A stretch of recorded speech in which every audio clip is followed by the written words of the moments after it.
So I was kind of feeling into what still needs to be said.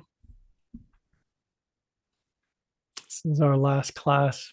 We're going to break for the summer. So, last class on surrender.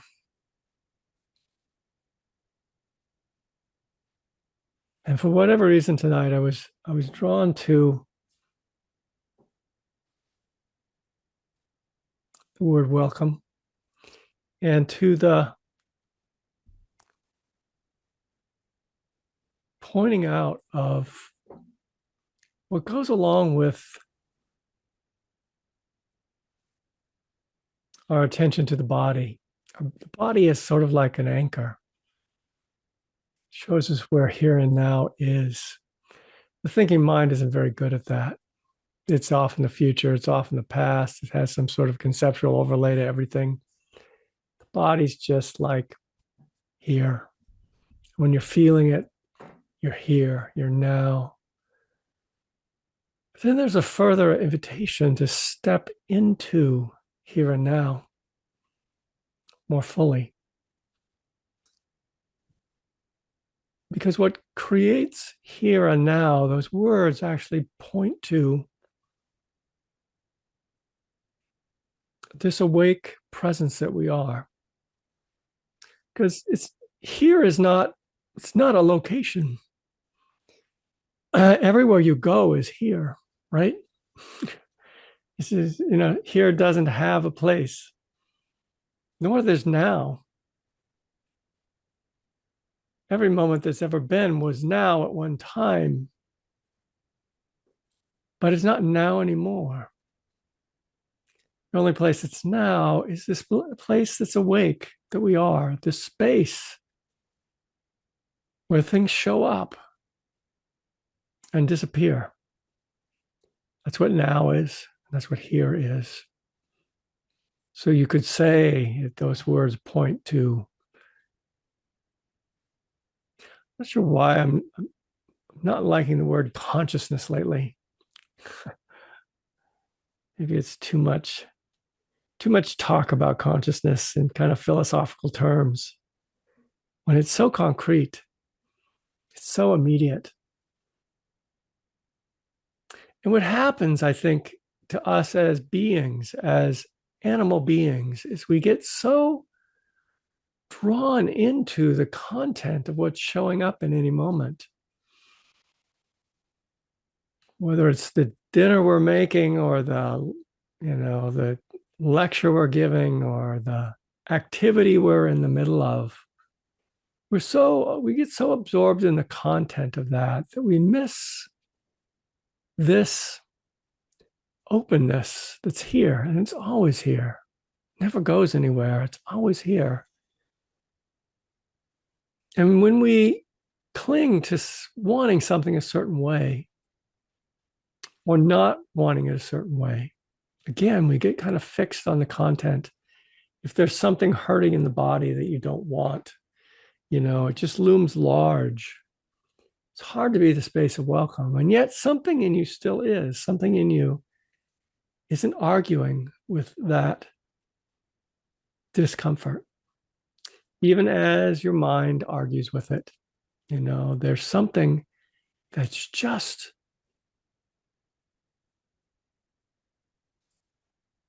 presenting it, just presenting what is. In every moment, that which is just presenting what is, it's open, it's free. And it has a feeling tone to it if you can begin to settle and notice it. It's actually happy. Though happy might not be the right word. We use that word happy so much about conditions. I don't know that we can apply it to the unconditioned. Joy might be a better word. Joy seems to have more of here and now in it than happiness does. I tried out the word radiance. Not sure about that one.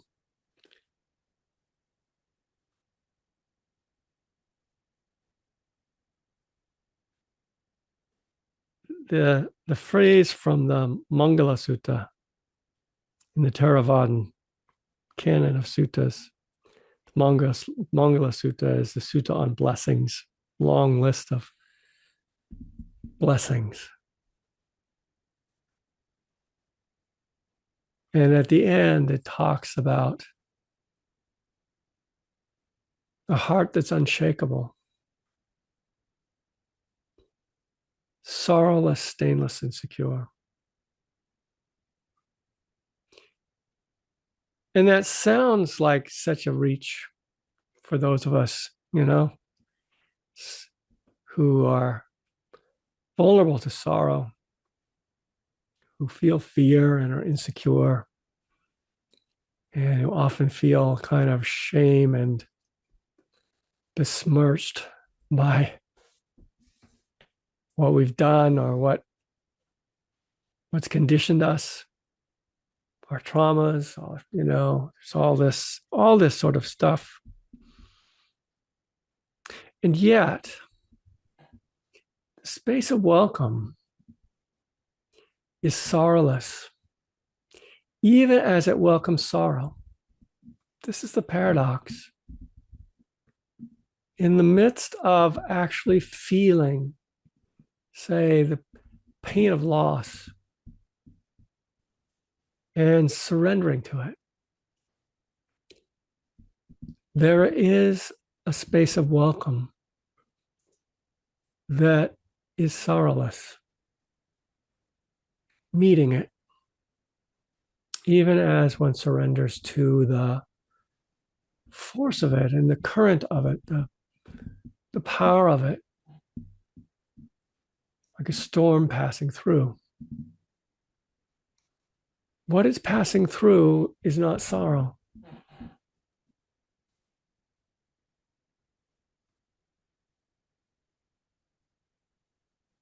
And even as we keep doing things maybe we regret, even as our history has its things that we go about, why did I do that? Nothing is stained in this fundamental openness that we are. Our idea of ourselves, our mind, our conditioning of our mind, sure, something happens and then you are afraid of it after. There's a kind of a conditioning there. You defend yourself against it. You're out there thinking ahead, or you're judging, or you're doing all these sort of protective maneuvers.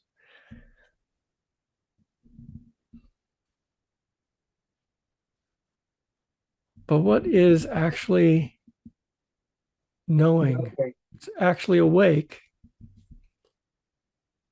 is stainless.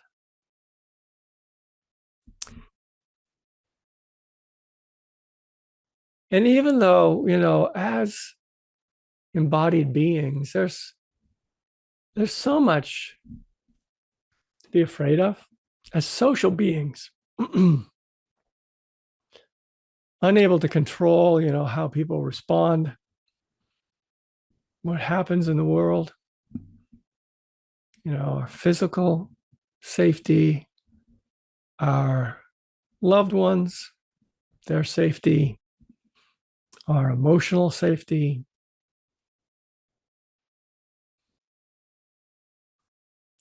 Even like our mental safety, if I can use that word. We're often trying to know everything and have it figured out, so we know how to respond. And there's a certain kind of fear in that, potentially. It's not just curiosity. There's an actual need to know, need to plan, need to have. And so paradoxically, right in the present moment, there is this which is secure.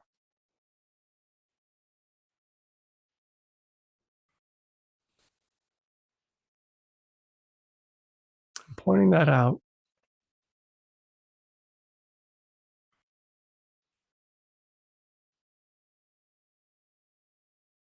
because it's always here. You can always find it once you know that it's there. And I think that you can explore this. If you can find it, see if you can find what's secure.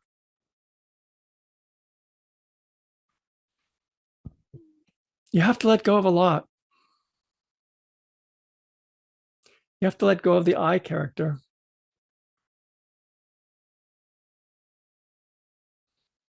Because the I character is always saying, I'm not secure. You know, I have these bills to pay. I have this person who doesn't like me. I have this, you know, child who won't do what I say. I have this, you know, so forth and so on. The I character has just all sorts of things to bring in.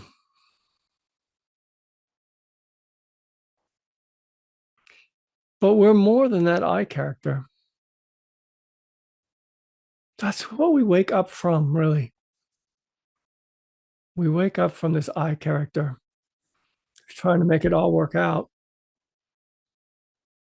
And we don't really, it isn't really possible to like just not try to make anything work out.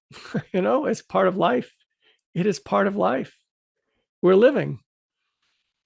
We're not just chilling on a mountaintop. So that's kind of nice. But even when you're chilling on a mountaintop, you know, it gets cold at night, the bugs come in. You try to make yourself comfortable, try to feed yourself, you know. It's just life.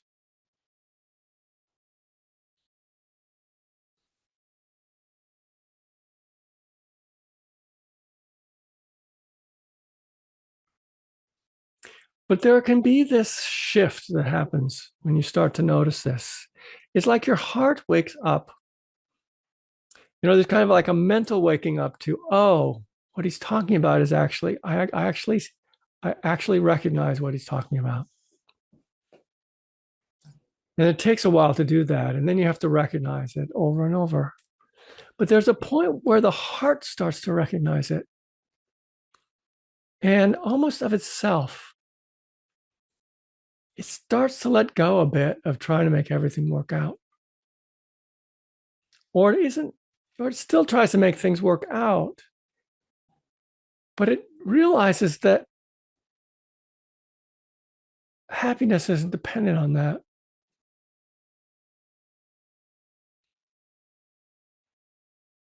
If it is dependent on everything working out, we're in trouble because it's never all going to work out. And if it did, if you ever had everything exactly the way you think it's supposed to be, it won't stay that way. Something will mess it up, right? It's not just the nature of life. Life is moving constantly.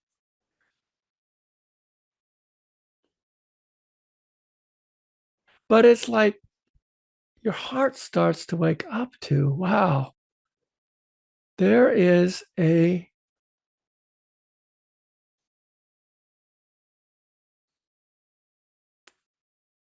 sorrowless, stainless, secure reality.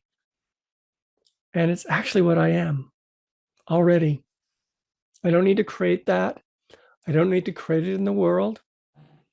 Unfortunately, because I'm an embodied being, I do have to create some stuff in the world. You know, I have to feed myself, clothe myself, take care of people, you know. But something in the heart starts to get it, starts to let go. And the feeling of it is like, wow, the point of being here is being here. The point of being here is actually to be the space of welcome, the space of blessing, if I could use that word, and to surrender a lot of the angst of having it all work out, whatever your particular thing about that is. Whether it's want everybody to think well of you and not badly of you, whether it's to be noticed, not be like forgotten, or to be like materially secure, physically comfortable, surrounded by beautiful things, nothing ugly in your world, whatever it is.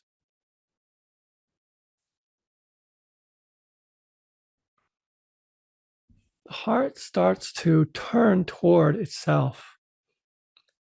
It is actually where joy lies, happiness lies. It's not actually out there. As nice as some of that stuff is, especially when it works out,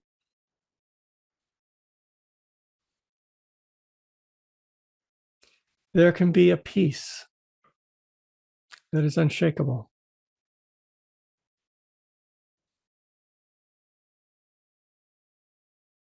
As you start to wake up to this. And probably there's a gut aspect to this too, as it starts to sink even into your gut. There's like, wow, I can just let go to where I am.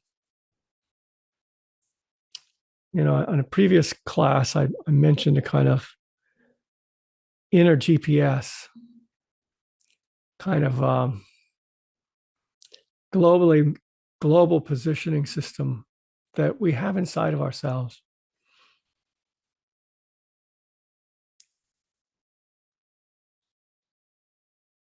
That can it can guide our choices, guide our movement through this world. Oddly enough, when you surrender to that, things get easier. Things do start to work out, oddly enough.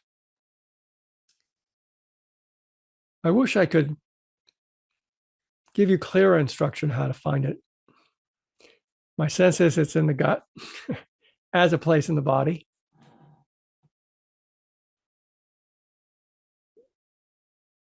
My sense is too, there's a kind of a way that things kind of line up when it feels right, when something feels right, it's a direction to go in.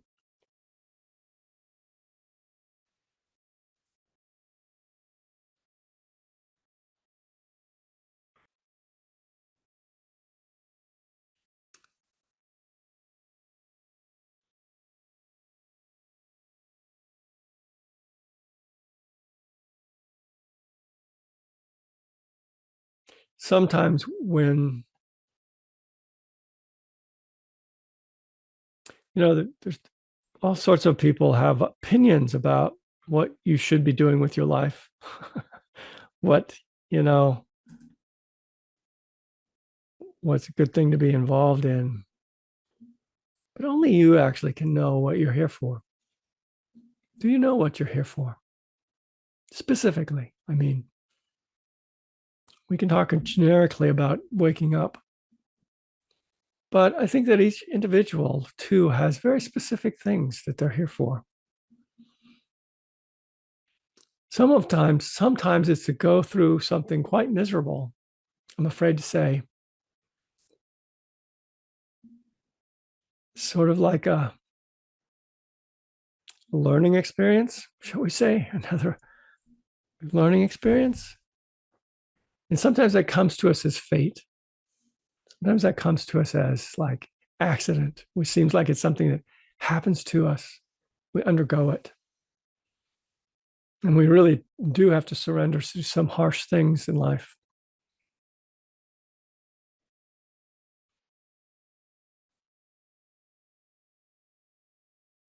But there's also the possibility of moving toward what calls you.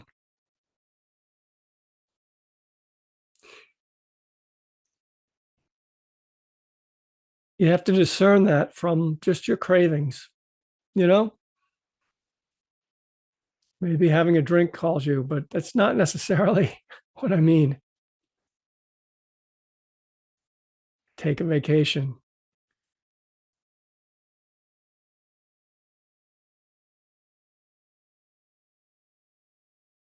What does your heart want here while it's here?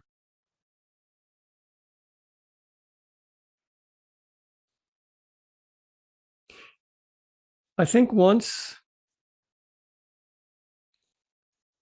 you're no longer so invested in making it all work out, there's room for that to come forward.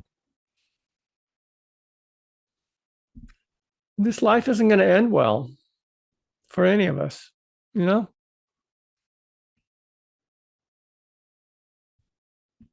And it's very easy to move from what feels like an obligation to obligation of like your past choices to put you in,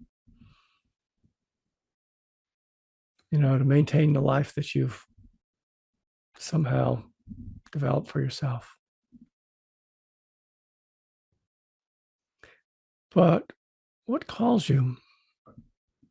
Joy is a great indicator of that. Love is a great indicator of that.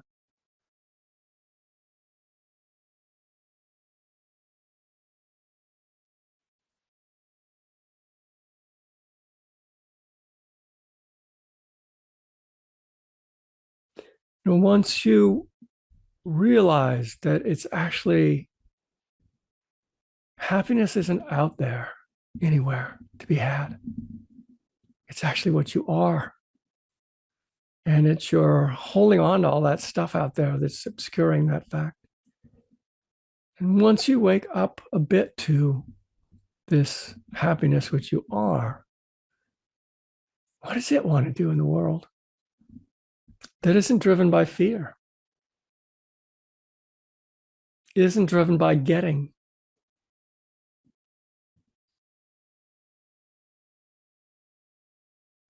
It isn't driven by a sense of lack. That's a big one.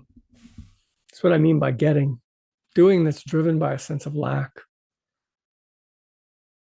What kind of doing comes out of a sense of fullness?